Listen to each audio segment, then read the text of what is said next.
I knew I was different in 5th grade. I had lived on a street with a bunch of girls and had been friends with them, spent my time with them on a regular basis. I was probably in 7th grade when I had my first crush on a girl. I couldn't identify it as different from how I felt about boys that I had had crushes on. It wasn't until about 6th grade that I figured out why I was different. My friends were discovering girls, getting interested in girls. I was getting interested in them.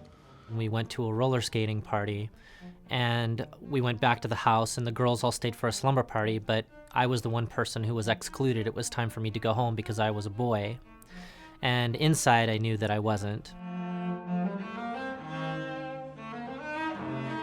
When anybody mentions bullying, I know exactly, I come back to that day and it's like, you may brush it over, you may get past it, but you don't ever forget it. There's an instance where I walked down the halls of my middle school and nobody said hi. And it was just kind of weird for me to realize I could be here or not. And really, what's the difference?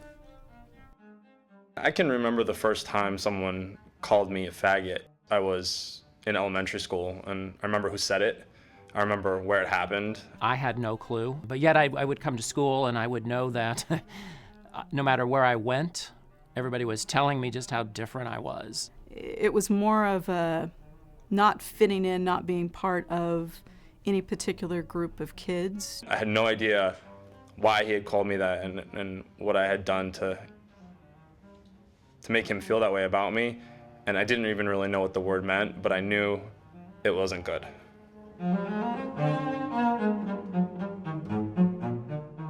I've actually been coming out in stages for about 30 years now. At the time I came out, it was actually a couple years after college when I was coming to grips with who I really was.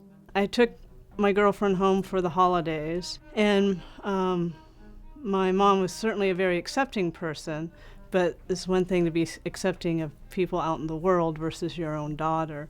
I came out to myself. A few years later, came out at graduate school.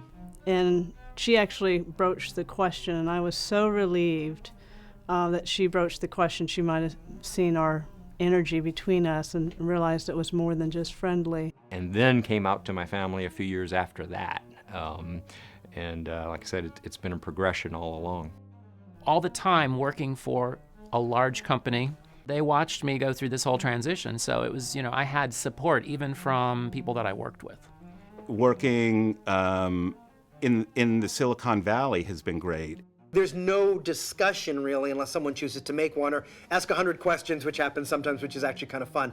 So no, I'm completely comfortable being out at Oracle. There is that openness, I guess, the fact that people don't look down on it. They don't, and really they don't look at it, I think that's been my experience, and that's why it makes it okay.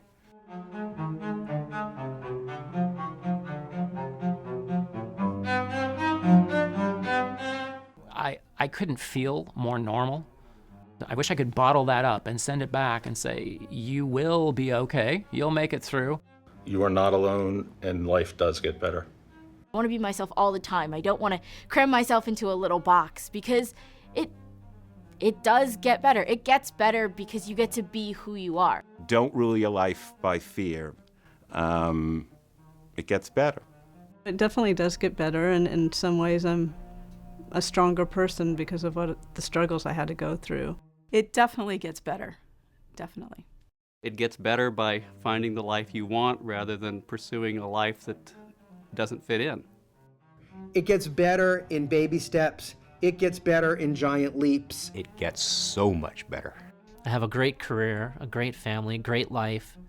So it's been a long journey, but in the end, it was worth it.